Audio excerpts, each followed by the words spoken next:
আসসালামু আলাইকুম বন্ধুরা, কেমন আছে সবাই? আমি তোমাদের সাথে একটা ক্রাফটের শেয়ার দেখাবো। চলো দেখি। প্রথমে আমরা ইয়েলো কাগজ একটি কেটে নেব এইভাবে। তারপরে এটাতে চোখ মুখ আর একটু গালের ব্রাশন দিয়ে দিব। তারপরে এটা ইটের পা দিয়ে দিব এবং সুন্দর করে রাউন্ড কালার করে নিব। দেখো আমি কিভাবে করছি, অনেক সুন্দর হচ্ছে তাই না? এটাকে আমার মা সাহায্য করেছে।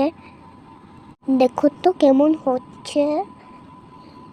আমার মা বলেছে অনেক সুন্দর হয়েছে। তোমরা থেকে বলো তো কেমন হয়েছে। বলো তো আমরা এটা কি বানিয়েছি? এটা একটা অক্টোপাস।